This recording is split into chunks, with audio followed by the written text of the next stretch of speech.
दोस्तों, आप सभी को 26 नवंबर संविधान दिन की बहुत बहुत शुभकामनाएं। दोस्तों, मैंने हमेशा ये कोशिश की अपने अलग अलग वीडियो के माध्यम से कि जो पर्दे के पीछे की सच्चाई है वो मैं आप लोगों तक पहुंचाऊं। I always tried to talk about the truth behind the curtains, यानी जो बात आम लोग जानते हैं उसके हटकर मैं कुछ ऐसी बातें आप लोग को बताता हूँ जो किसी किताब में नहीं होगी। तो ऐसी एक सच्चाई मैं आज आप लोग को बताऊंगा। डॉक्टर बाबा साहब अम्बेडकर जी के जो मूर्तियाँ इस पूरे देश में लगी है और ख़ासकर 26 नवंबर को हमारे सर्वोच्च न्यायालय के प्रांगण में यानी प्रीमाइसिस में जो बाबा साहब की मूर्ति लगी है, संविधान को लागू होकर कम से कम 73 यानी 73 ईयर्स हो गए, लेकिन आज जाकर हमारे सर्वोच्च न्यायालय को ये ज्ञात हुआ कि बाबा साहब की वहाँ मूर्ति होनी चाहिए। तो मुझे तो ये सवाल मेरे मन में आता है कि इतने दिन हमारा सर्वोच्च न्यायालय क्या संविधान के मार्गदर्शन पर नहीं चलता था? क्योंकि हमारे संविधान जब लिखा गया और जब लागू हुआ 26 जनवरी को, तो हमारे देश के लोगों ने एक निर्णय लिया कि हमारा देश संविधान पर चलता है। ये लोगों तक कैसे पहुंचा है? हम संविधान की किताब तो जगह जगह पर नहीं रख सकते। तो हमारे देश के लोगों ने यह निर्णय लिया कि संविधान के निर्माता डॉक्टर बाबा साहब अम्बेडकर जी, इनकी मूर्तियां, इनकी प्रतिमाएं जहाँ जहाँ लोक प्रतिनिधि या जहाँ जहाँ सरकार के लोग बैठते हैं, कामकाज करते हैं, जैसे संसद भवन, अलग अलग राज्यों के विधान भवन, अलग अलग शहरों के शहर निगम के जो चुने हुए आए मेयर्स वगैरह, कॉरपोरेटर, तो उन शहर निगमों के कामकाज, हमारे देश के सारे न्यायालय, खासकर उच्च न्यायालय, हमारे देश के जो डिस्ट्रिक्ट न्यायालय, डिस्ट्रिक्ट कोर्ट्स, वहाँ इस तरह हर जगह जहाँ पर संविधानिक के रूप, संविधान के मार्गदर्शन पर भारत का, हमारे देश का कामकाज चलता है, वहाँ बाबा साहब का, उनकी प्रतिमा होनी चाहिए। ऐसा निर्णय हमने लिया था संविधान लागू होने के बाद, और उस हिसाब से जगह जगह पर हमारे देश ने बाबा साहब की प्रतिमा स्थापित की है। जबकि हमें स्कूलों में यही पढ़ाया गया कि बाबा साहब केवल दलितों के नेता थे। अगर बाबा साहब केवल दलितों के नेता थे तो उनकी इतनी सारी मूर्तियां हमारे देश ने, हमारे सरकार ने क्यों स्थापित की है? ये सारी मूर्तियां देश के पैसे पे बनी है, किसी दलित संगठन, किसी दलित ऑर्गेनाइजेशन के पैसे पर नहीं बनी है। सारे सरकार, तो सरकार इतना पैसा खर्चा क्यों करती है बाबा साहब को, बाबा साहब की इतनी मूर्तियां लगाने में? अंदाजन, मेरे अंदाज से जितने भी महापुरुष हैं हमारे देश में, उनसे कई गुना ज़्यादा बाबा साहब की मूर्तियां हमारे देश में है। ये लगभग 5000 मूर्तियां, ऐसा मेरा अंदाज है। तो वो अंदाज मैंने किस आधार पर रखा है? तो जहाँ जहाँ सरकार के लोग बैठते हैं, जहाँ जहाँ सरकारी कामकाज होता है, वहाँ वहाँ बाबा साहब की मूर्तियाँ होती है, ऐसा मैंने पहले कहा। तो सबसे बड़ा हमारा जो है, जहाँ पर कानून बनता है, जो सबसे बड़ा सरकारी स्थान है, लोकसभा, संसद भवन, उस संसद भवन में सबसे बड़ी मूर्ति बाबा साहब की है।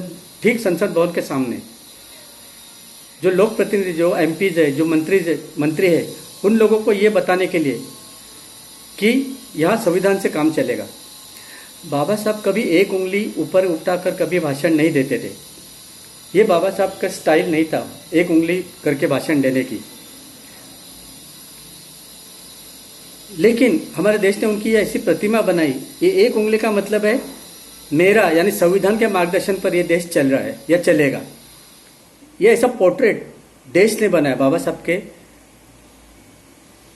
संविधान को लेकर। तो कुल 5,000 से भी ज़्यादा मूर्तियाँ जैसे मैंने बताया। और एक किस आधार पर मैं बोलता हूँ कि संसद भवन में सबसे बड़ी मूर्ति है, जहाँ पर लोकसभा, जहाँ लोक प्रतिनिधि चुनकर आते हैं, वो देश का भविष्य वहाँ पर भविष्य बनाते हैं, या देश की समस्याओं पर वहाँ पर चर्चा होती है। दूसरा, हमारे देश में 28 राज्य है। इन सारे राज्यों का जो विधान भवन है, उन विधान भवनों को भी अपना अपना एक एक मूर्ति स्थापित करनी होते हैं। तो इस तरह 28 राज्यों में विधान भवन के सामने ठीक बाबा साहब की मूर्ति होती है, यह है। अभी जितने राज्य है उन सभी राज्यों के हाई कोर्ट्स है, अपने अपने हाई कोर्ट्स। हाई कोर्ट यानी कानून, तो कानून चलेगा संविधान के हिसाब से। तो जितने भी हाई कोर्ट है उन सारे हाई कोर्टों के सामने बाबा साहब की मूर्ति स्थापित है। इसके अलावा जो नगर निगम है, सिटी कॉरपोरेशन, म्यूनिसिपल कॉरपोरेशन, वो कम से कम 3,739 यानी 3,739 इतने कॉरपोरेशन है, छोटे बड़े। तो जो बड़े कॉरपोरेशन है जैसे मुंबई महानगर पालिका या दिल्ली कॉरपोरेशन, ये जो बड़े बड़े, यहाँ पर पूर्णाकृति यानी फुल स्टैंडिंग स्टैच्यू है बाबा साहब के। और बाकी जो छोटे छोटे हैं वहाँ पर आधी यानी हाफ स्टैच्यूज है। तो वो 3,700 या 800 वो, और ये 800, 28 राज्य, 28 उच्च न्यायालय, तो ये करीबन 4,500 हो जाते हैं। इसके अलावा जो संवैधानिक संस्था है जैसे election commission of India, ED, CBI, ये सारे जो संवैधानिक जो संस्था है उनमें भी बाबा साहब की एक एक मूर्ति है। इसके अलावा जो सरकारी संस्थाएं, कंपनियां हैं, सरकारी उपक्रम जो है जैसे ONGC, IPCL, HPCL, BPCL, steel authority of India, इन सारे कंपनियों में जो सरकारी है वहाँ भी बाबा साहब की मूर्ति होती है। तो इनका मोटा मोटा अगर अंदाज लगाएंगे, हिसाब लगाएंगे, तो ये 5,000 से भी ऊपर है। तो सोचे बाबा साहब अगर केवल दलितों के नेता थे तो इतनी मूर्तियां, 5,000 से भी ज्यादा मूर्तियां बाबा साहब की क्यों है इस देश में। बेशक कानून के हिसाब से, नियम के हिसाब से वो सरकार जो 40 साल तक इस देश में थी उन्हें बाबा साहब की मूर्तियां लगानी पड़ी, वो कानून था, वो उससे बच नहीं सकते थे। लेकिन प्रचार करना उनके हाथ में था। तो प्रचार में उन्होंने हमेशा ये बात बताई कि बाबा साहब केवल दलितों के नेता थे, ये ज्यादा से ज्यादा वो संविधान निर्माता थे। इसके अलावा बाबा साहब ने क्या किया इस देश के लिए आज तक किसी ने किसी को बताया, ना किसी किताब में लिखा है। जबकि बाबा साहब अकेले ने इतना काम किया है देश के लिए, इस देश के निर्माण के लिए, जो सबने मिलकर नहीं किया होगा। हर क्षेत्र में बाबा साहब का योगदान है। जैसे बिजली, गांव गांव तक बिजली आज पहुंचती है, इसका श्रेय बाबा साहब को जाता है, क्योंकि बाबा साहब ने स्टेट इलेक्ट्रिसिटी बोर्ड यानी राज्य विद्युत मंडल की स्थापना करते हुए ये देखा कि गांव गांव में बिजली पहुंचाई जाए। अगर बिजली उत्पादन कंपनियों को, प्राइवेट कंपनीज को अगर यह अधिकार दिया होता बिजली बेचने का, तो वो सिर्फ अमीरों को ही बेचती थी। यही नहीं, बाबा साहब ने ऐसा भी नियम बनाया कि जो गरीब है उनको सस्ते में बिजली दी जाए, जो किसान है उनको सस्ते में बिजली दी जाए, जो गांव देहात में रहते हैं उनको सस्ते में बिजली दी जाए, और जो पैसे वाले व्यापार करने वाले लोग जो शहरों में रहते हैं उनको महंगी बिजली दी जाए, ताकि ये बैलेंस बना रहे। जो ज्यादा महंगा अफोर्ड नहीं कर सकते वो उनका पैसा, जो शहरों में रहते हैं वो लोग ज्यादा पैसा भर के वो लेते। तो ये कितना बड़ा योगदान है। जो हमारा पानी नियोजन है, जल नियोजन योजना, उसके बाबा साहब शिल्पी है। जितने भी बड़े बड़े डैम है, Bhakra dam, Narmada dam, Hirakud dam, Damodar valley, ये सारे डैम के आर्किटेक्ट बाबा साहब है। बाबा साहब ने योजना को आगे बढ़ाया कि जहां जहां नदियां हैं, हमारी सारी नदियों को डैम के साथ या डैम के नदियों के तट पर डैम बनाया जाए, ताकि नदी का पानी जो यहाँ वहाँ बहकर जाया हो जाता है वो डैम में इकट्ठा हो जाए। यह आइडिया बाबा साहब का था। और एक खास डैम के मैं आप लोग को मैं उदाहरण दूंगा। बंगाल में एक डैम है। तो बंगाल में डैम होने से पहले वहाँ आए दिन बाढ़ आती थी और हजारों लोग बेघर हो जाते थे। वो नदी बंगाल के लिए बहुत ही डेंजर थी, क्योंकि भविष्य में ऐसा होता था अगर वो डैम न बना होता तो आज बंगाल का नामो निशान मिट जाता था। यही बात बाबा साहब ने नोट की कि अगर ये डैम यहाँ पर नहीं बना इस नदी पर तो बंगाल ही एक दिन भारत के नक्शे से उड़ जाएगा, बह जाएगा। तो उन्होंने अमेरिका के एक डैम से प्रेरणा लेकर या उसका अभ्यास करते हुए एक डैम का प्रपोजल ब्रिटिश सरकार को दिया, क्योंकि बाबा साहब खुद ब्रिटिश सरकार में प्लानिंग मिनिस्टर थे। ब्रिटिश कैसे भी थे, जुल्मी थे, जो भी थे उनका कैरेक्टर, लेकिन वो डेवलपमेंट के हमेशा फेवर में रहते थे। जो कोई भारतीय डेवलपमेंट की बात करेगा उसको पूरा सपोर्ट देते थे। जैसे हमारे जमशेदजी टाटा जब आए, उन्होंने बिजली प्रकल्प लगाने का प्रस्ताव रखा, ब्रिटिशों ने हर बात से उन्होंने मदद की, तो ब्रिटिश तुरंत मान गए बाबा साहब को ये डैम बनाने में। बाबा साहब ने उसका पूरा नक्शा बनाया, ये डैम कैसा होगा। और एक चीफ इंजीनियर था दिल्ली का, जिसने उस चीफ इंजीनियर जो भारतीय था, उसका नाम मैं इतना ठीक से जानता नहीं, तो उस चीफ इंजीनियर को बाबा साहब ने नियुक्त किया कि तुम इस डैम का चीफ इंजीनियर बनो। उस आदमी उस समय में बाबा साहब का बहुत ही खराब इमेज था भारत में पूरे, तो उस इंजीनियर ने इनकार कर दिया बाबा साहब के साथ काम करने को कि मैं किसी दलित के साथ काम नहीं करूंगा।